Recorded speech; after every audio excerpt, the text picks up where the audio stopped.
Hi students, मैं अलीमुद्दीन शेख कादरी और मेरा coaching centre Qadri coaching classes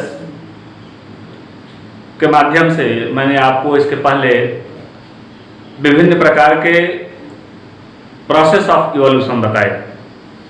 जो मैंने डिफरेंट टाइप्स ऑफ इवोल्यूशन आपको बताया, उसमें अभी मैंने थियरी ऑफ इवोल्यूशन नहीं बताया है। सिर्फ इवोल्यूशन कैसे हुआ है, विकास कैसे हुआ है, इसी के विषय में मैंने आपको बताया है। और आज आप देख रहे हो कि हम यहाँ पर विकास के विषय में हम प्रमाण देने चल रहे हैं। एविडेंसेस ऑफ इवोल्यूशन, क्या बोलते हैं उसको? Evidences of evolution. तो आप लोग एविडेंसेस ऑफ इवोल्यूशन में आप लोग ध्यान से देखेंगे। जो मैं एविडेंस आपको बताने चल रहा हूँ, इस एविडेंस में कौन कौन सी एविडेंस हमारे पास है, किस किस एविडेंस के बेस पर हम आसानी पूर्वक जो है ये क्लियर कर लेते हैं कि ये एविडेंस हुआ है, विकास हुआ है। अगर हमारे विज्ञान क्या, क्यों और कैसे पर आधारित है। सो माय डियर फ्रेंड्स, मैंने कहा कि विज्ञान, साइंस क्या, क्यों और कैसे पर आधारित है। अगर हमने कहा कि हमारा इवोल्यूशन हुआ है, हमारा विकास हुआ है, तो कह देने से विकास नहीं हुआ है। साइंस हमारा कह देने से विकास की श्रेणी को नहीं मानता है तो सिर्फ इस श्रेणी से मानता है कि इसमें एविडेंस हमारे पास क्या है, हमारे पास प्रमाण क्या है। अगर हम आपसे कह दें कि पहले आदमी जो होते थे वो 100 गज लंबे होते थे, आप कहेंगे कि देखिए कितना बड़ा झूठ बोल रहा है। आदमी की लंबाई 6 फीट 7 फीट होती है नॉर्मल, और ये बता रहा 100 गज लंबे होते हैं। तो अगर मेरे पास एविडेंस है, प्रमाण है कि नहीं, ये देखिए इस पेन की लंबाई जो है 6 सेंटीमीटर है, 8 सेंटीमीटर, 10 सेंटीमीटर है, 12 सेंटीमीटर है, और ये देखिए उसका ये एविडेंस हमारे पास है, तो आपको मानना ही पड़ेगा। तो जब तक हमारे पास एविडेंस नहीं होता, जब तक हमारे पास प्रमाण नहीं होता, तब तक हमारे पास सत्यता की कोई गारंटी नहीं होती। तो सत्यता सिद्ध करने के लिए प्रमाण की आवश्यकता होती है। अंडरस्टैंड? सत्यता सिद्ध करने के लिए प्रमाण की आवश्यकता होती है। तो हमने विकास किया, या सत्य है या असत्य? ध्यान से सुनिएगा, हमने विकास किया या सत्य है या असत्य है। अगर हम इसको प्रमाण के साथ प्रमाणित कर दें, हाँ मेरे अंदर विकास हुआ है, तो आप कहेंगे कि हाँ विकास हुआ है। जैसे आप लोगों ने मैं ह्यूमन का एग्जांपल शो करने चल रहा हूं। देखिएगा आप लोग, हमारी जो श्रेणी है वो वंश वृक्ष रेखा में सबसे नीचे हम लीमर थे, लेकिन आज क्या है? आज हम उसी वंश वृक्ष रेखा में सबसे ऊपर की श्रेणी पर, टॉप लेवल पर हैं। कैसे हम टॉप लेवल पर पहुंच गए? टॉप लेवल पर पहुंचने के लिए हमने जो है अपने ब्रेन का रेगुलर यूज किया। जब ह्यूमन के डेवलपमेंट की एज थी, प्राइमरी कंडीशन में इसके ब्रेनल कैपेसिटी टोटल 350 सीसी थी। 350 सीसी इसकी ब्रेनल कैपेसिटी थी। बाद में चलकर के बीच में एक समय आया है, ऑस्ट्रेलियोपिथेकस के समय में एक समय आया है जब इसके ह्यूमन के ब्रेन की कैपेसिटी 15,000 तक पहुंच गई, 1500 सीसी तक पहुंच गई। Cubic CC means cubic centimetre, CC means cubic centimetre. तो 1500 क्यूबिक सेंटीमीटर तक पहुंच गई। फिर तो यहां पर आप देख रहे हो, अगर इसकी ब्रेनल कैपेसिटी इतना ज्यादा पहुंच रही है, इसका सीधा सा मतलब हुआ कि इसने 350 से 1500 1600 तक पहुंच रहा। तो कैसे? Without evidence they have can not. खोपड़ी बड़ी होने से आप ये मत सोचिएगा कि जिसकी खोपड़ी जितनी बड़ी होगी उसका दिमाग उतना ही ज्यादा बड़ा होगा, उसका ब्रेन उतना ही ज्यादा वर्क करेगा। इसका मतलब ये निकला, अगर आप हाथी को देखेंगे तो आप कहेंगे क्या हाथी के ब्रेन की कैपेसिटी हमारे और आपके ब्रेन की कैपेसिटी से ज्यादा है? अगर मैं मानता हूं कि हाथी के ब्रेन की कैपेसिटी हमारे आपके ब्रेन की कैपेसिटी से ज्यादा है, तो हम और आप हाथी के ऊपर सवार कैसे हो जाते हैं? हाथी में एविडेंस के प्रमाण क्या है? तो सबसे ज्यादा अगर ब्रेनल कैपेसिटी किसी की मिलती है, माइंड कैपेसिटी किसी की मिलती है, तो ह्यूमन बीइंग्स की है। ह्यूमन बीइंग्स की ब्रेनल कैपेसिटी 450 से लेकर के 1450 से लेकर के 1500 तक देखी गई। करंटली 450 सीसी माना गया कि हमारे ब्रेन की कैपेसिटी 1450 सीसी है। तो शुरुआत में, प्रारंभ में हम लीमर थे और लीमर से एविडेंस हुआ, धीरे धीरे रेप्टाइल में आए, रेप्टाइल से एविडेंस किए, फिर धीरे धीरे हम जो है एप में आए, एप मीन्स कपिमानव में आए, कपिमानव से हमने धीरे धीरे, और कपिमानव 4 पैरों पर चलने वाला, फिर धीरे धीरे 4 पैरों पर चलने से हम फिर 2 पैरों पर आ गए। अगर 4 पैरों से हम 2 पैरों पर आ गए तो 2 पैरों से आने का मतलब यह हो गया, 2 पैरों से आने का मतलब यह हो गया कि हमने जो है एविडेंस करना सीखा, विकास करना सीखा। तो 4 से 2 पैर को ले रहे हैं, 4 से 2 पैर को ले रहे हैं, तो 4 से 2 पैर को ले रहे हैं हम, तो इसका मतलब हम खड़े होकर के चलना सीखे। अगर हमने खड़े होकर के चलना सीखा तो हम हैबिलस से इरेक्टस की श्रेणी में आ गए। क्या कहा मैंने? हैबिलस से इरेक्टस की श्रेणी में आ गए। अब हम हो गए होमो इरेक्टस, इरेक्ट हो गए, खड़े हो गए। खड़े होने में भी हजारों साल का समय लगा। अब ये खड़े होने के बाद फिर हमने जो और आगे जो है चलना सीखा और अपना कार्य करना सीखा। तो आज क्या हम देख रहे हैं, हमारी कैपेसिटी रेगुलर अमाउंट में इंक्रीज करती चली जा रही है, लगातार बढ़ती चली जा रही है, और हम लगातार अपना डेवलपमेंट इंक्रीज करते चले जा रहे हैं और लगातार इंक्रीज करते जाएंगे। तो इस तरह से इंक्रीज करते रहने से जो है हमारा दिमाग बढ़ता जाएगा। जब हमारा दिमाग बढ़ता जाएगा तो उस दशा में हमारा दिमाग बढ़ता जाएगा, तो उस दशा में जो है हम देखेंगे कि आसानी पूर्वक हमारे जो है अंदर विकास हो रहा है। आप लोग पहले इसको देख लीजिएगा कि क्या क्या इसमें सिद्धांत दिए गए, ठीक ना? क्या क्या सिद्धांत इसमें दिए गए आप लोग ध्यान से देखिएगा। तो आप लोगों को ध्यान में रख करके मैंने यहां पर बताया कि यहां पर देखिएगा एविडेंसेस ऑफ इवोल्यूशन, यह हम पार्ट 1 बता रहे हैं, ध्यान से सुनिएगा। एविडेंसेस ऑफ इवोल्यूशन का यह है पार्ट 1। अभी आपको ध्यान देंगे, यहां पर हमने टोटल एविडेंस नहीं लिखे हैं, यहां पर हमने टोटल एविडेंस नहीं लिखे हैं। अगर हम टोटल एविडेंस लिखते, अगर हम टोटल एविडेंस को यहां पर लिख देते, टोटल एविडेंस को लिख देते, तो ये क्लियर हो जाता कि विकास कैसे हुआ, किस प्रकार से हुआ और ये स्टडी कैसे चल रही है। तो आप ध्यान से देखेंगे, अगर हमारे पास टोटल, मैंने कहा टोटल एविडेंस हमारे पास नहीं है, टोटल एविडेंस हमारे पास नहीं है, माने जो हमारे पास करंटली 11 एविडेंस हैं, लेकिन उस 11 एविडेंस को अगर हम डिस्कस करेंगे तो कहीं ना कहीं से आप इसमें क्वेश्चन पुट आउट करेंगे। तो आइए देखते हैं कि हमारे शरीर का जो विकास हुआ है, अपने ही शरीर ले लीजिए, हमारे शरीर में ऐसे पार्ट हैं जो वेस्टिजियल पार्ट हैं, अवशेषी अंग हैं, जैसे निटिनाइनस मेम्ब्रेन, आंख की निमेषक पटल, यहां पर ईयर देख रहे हैं, पिन्ना, ये पिन्ना बड़े होते थे अब छोटे हो गए, ये पिन्ना के साइज का छोटा होना, ये एविडेंस है, ये एविडेंसेस है।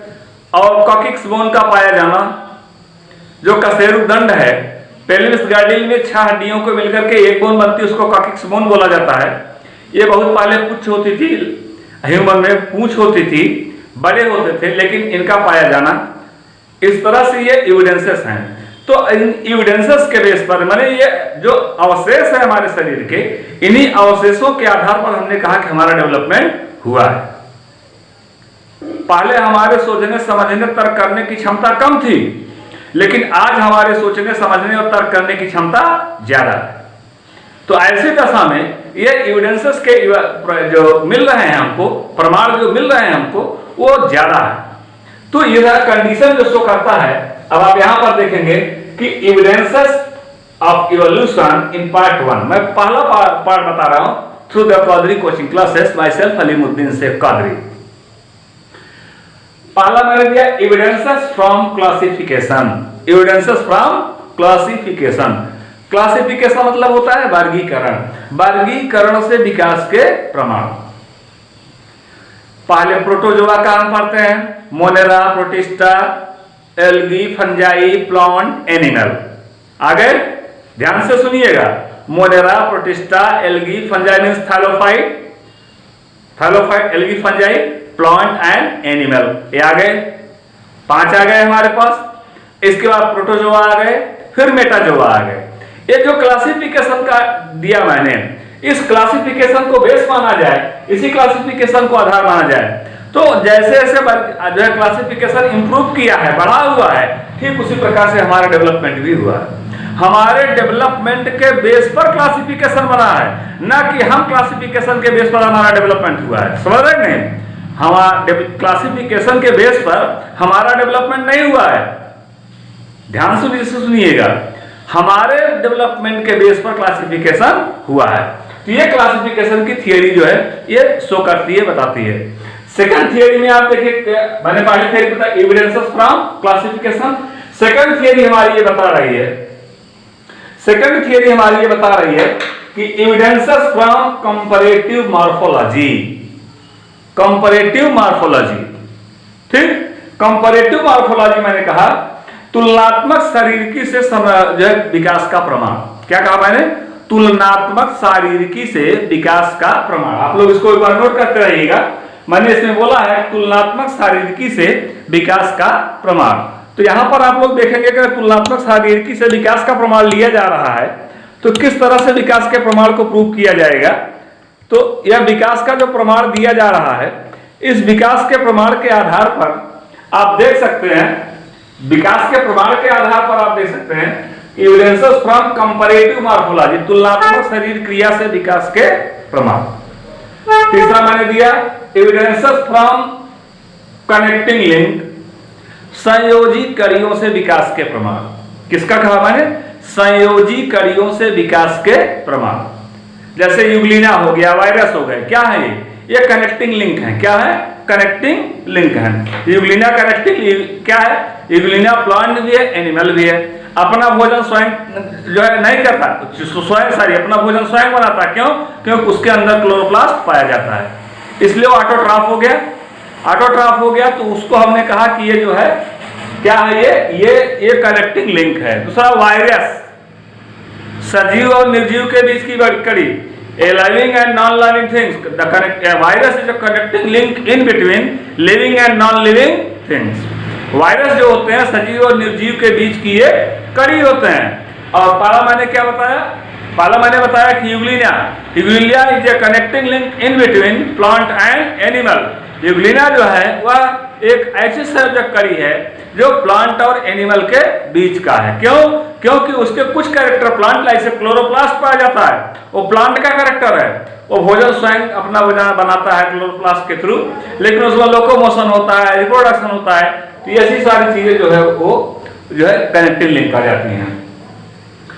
फोर्थ पर आइए देखते हैं एविडेंसेस फ्रॉम वेस्टिजियल ऑर्गन, अवशेषी अंगों से विकास के प्रमाण।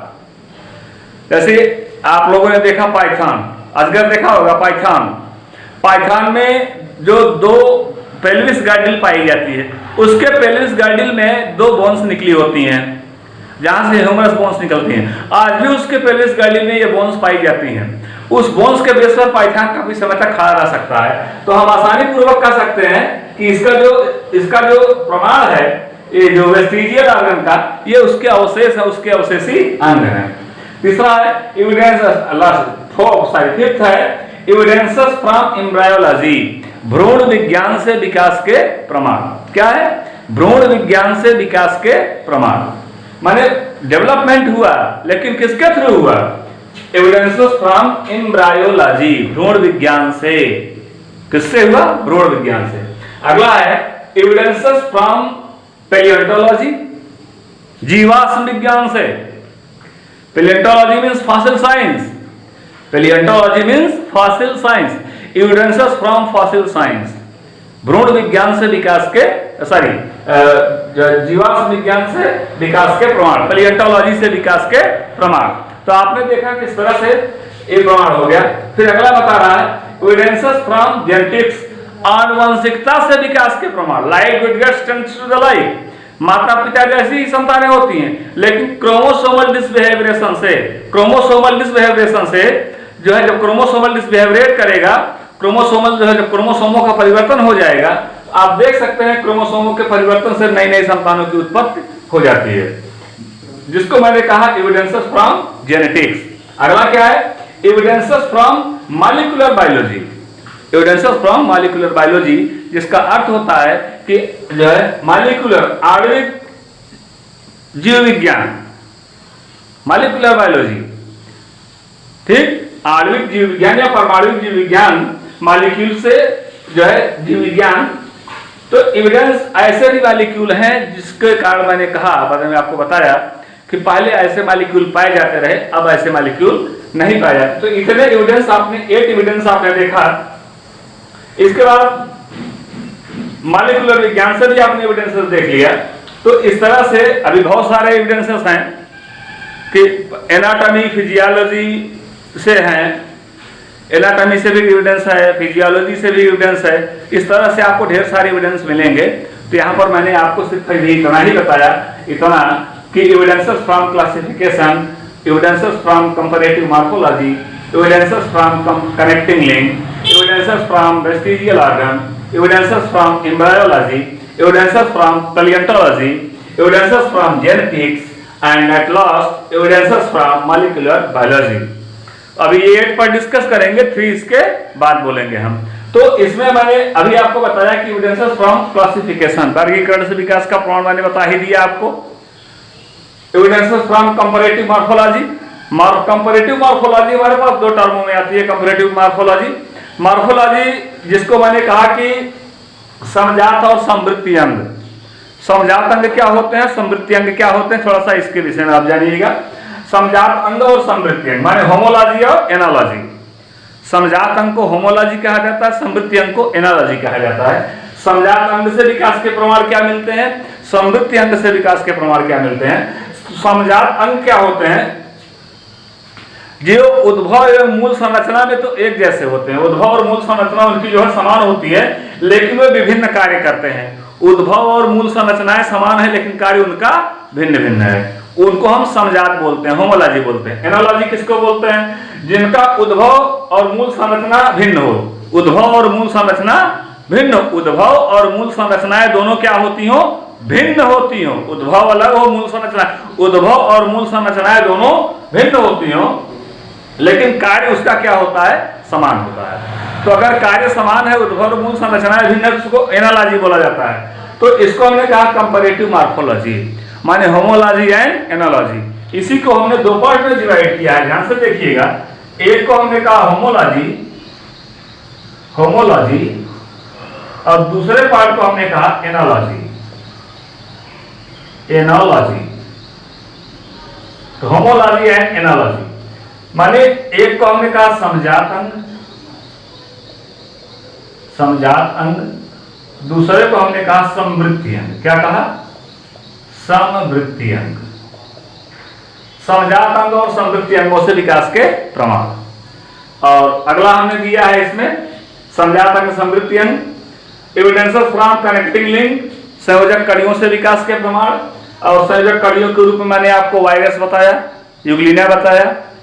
ये संयोजक कड़ियों के रूप में यूज में आते हैं कि इनको देख करके हम वायरस के विषय में कर सकते हैं। Virus is the connecting link in between living and non living things, कि वायरस जीवित कोशिकाओं के संपर्क में आने पर जीवित हो जाता है और मरी हुई कोशिकाओं के संपर्क में जाने पर मर जाता है। और दूसरा मैंने यूग्लिना का लिया। Euglena is a connecting link in between plant and animals. Euglena जो है वो जंतु और वनस्पति के बीच की कड़ी है। अगला मैंने लिया एविडेंसेस फ्रॉम वेस्टिजियल ऑर्गन, अवशेषी अंगों से विकास के प्रमाण। मैंने जो शरीर के ढेर सारे अवशेषी अंग बताए। सर्प में मैंने पहले गाइडल का अवशेषी अंग बताया। उसी तरह से मनुष्य में भी आपने देखा कि ढेर सारे अवशेषी अंग होते हैं, जैसे निक्टिनेनस मेम्ब्रेन आपने देखा, आंख के निवेशक पटल है, पिन्ना है, पेलिस गाइडल है, पेलिस गाइडल की कॉक्सिक्स बोन है, और जो है अपेंडिसाइटिस है। इस तरह से ढेर सारे वेस्टिजियल पार्ट हैं जो हमारे शरीर में पाए जाते हैं। तो ये पहले वर्क करते थे, जब ह्यूमन ने डेवलपमेंट किया तो वर्क करना इन्होंने बंद कर दिया। तो इसलिए हमने कहा कि हमारे एविडेंस के लिए यूज में आते हैं। अगला है एविडेंसेस फ्रॉम एम्ब्रायोलॉजी, भ्रूण विज्ञान से विकास के प्रमाण। अगर प्रारंभ का एम्ब्रियो देखा जाए तो सभी के एम्ब्रियो एक जैसे होते हैं। जितने भी एम्ब्रियो आप देखेंगे सभी के एम्ब्रियो एक जैसे देखेंगे, लेकिन जब उनमें धीरे धीरे डेवलपमेंट होता है, विकास होता है, एम्ब्रियो डेवलप करते हैं, तो वही कि कोई एम्ब्रियो जो है बर्ड्स में कन्वर्ट हो जाता है। बर्ड्स में आप लोगों ने डिफरेंट टाइप्स ऑफ बर्ड्स देखा है, लेकिन बिगिनिंग स्टेज में सबके एम्ब्रियो एक जैसे होंगे, लेकिन डेवलपिंग स्टेज में सबके एम्ब्रियो वो डिफरेंट हो जाएंगे। इस तरह से एम्ब्रियो जो है वो डिफरेंट हो जाते हैं। और यहाँ पर आप देखेंगे एविडेंसेस फ्रॉम पैलियोंटोलॉजी। पैलियोंटोलॉजी मतलब होता है जीवाश्म विज्ञान से विकास के प्रमाण। जीवाश्म विज्ञान से जीवाश्म जो मिल रहे से डायनासोरस के फॉसिल मिलते हैं हमको, ह्यूमन के पुराने फॉसिल मिलते हैं। हमने कहा कि ये रामापिथेकस है, ये जो है सिवापिथेकस है, ये ऑस्ट्रेलियोपिथेकस है, ये क्रोमैग्नन है, ये जावा है। डिफरेंट कैटेगरीज ऑफ ह्यूमंस को भी हम लेते हैं, डिफरेंट कैटेगरीज ऑफ ह्यूमंस को लेते हैं। इस तरह से ये पैलियोंटोलॉजी मीन्स फॉसिल साइंस से विकास के प्रमाण। अगला दिया मैंने एविडेंसेस फ्रॉम जेनेटिक्स, आनुवंशिकता से विकास के प्रमाण, कि आनुवंशिकी से भी विकास का प्रमाण सिद्ध होता है, आनुवंशिकी से विकास के प्रमाण। अगला दिया मैंने एविडेंसेस फ्रॉम मॉलिक्यूलर बायोलॉजी, जो है मॉलिक्यूलर बायोलॉजी से भी जो है, मॉलिक्यूलर मतलब होता है आणविक जीव विज्ञान से विकास के प्रमाण। तो पहले कोसर्वेट बना, ऑर्गेनिक मॉलिक्यूल आए, ऑर्गेनिक मॉलिक्यूलों ने कॉम्बिनेशन किया, कॉम्प्लेक्स ऑर्गेनिक कंपाउंड बने, कॉम्प्लेक्स ऑर्गेनिक कंपाउंड कॉम्बिनेशन किया, कोसर्वेट्स बना, कोसर्वेट्स ने जो है कॉम्बिनाइज किया, अपने में मॉडिफाई किया, प्रोकैरियोट बने, प्रोकैरियोट ने मॉडिफाई किया, यूकैरियोट बना, यूकैरियोट में डेवलपमेंट हुआ, तो एक कोशिकीय जीव बने, एक कोशिकीय जीव से बहुकोशिकीय जीव बने, मल्टीसेलुलर एनिमल्स बने। इस तरह से आप देख रहे हैं कि एविडेंस है। तो ये सिंपल टॉपिक मैंने आज आपको बताया, ठीक है। अब हम अपना एक एक विषय में होल डिस्कस रही। 3 टॉपिक्स हमारे छूट रहे हैं, 11 टॉपिक्स हैं टोटल। जो 3 टॉपिक्स हमारे छूट रहे हैं, इस 3 टॉपिक्स के विषय में हम आपको नेक्स्ट डे बताएंगे कि इसका डेवलपमेंट किस तरह से कैसे हो रहा है, किस प्रकार से हुआ है। तो अगला टॉपिक मैं आपको नेक्स्ट डे बताऊंगा। तब तक के लिए थैंक यू।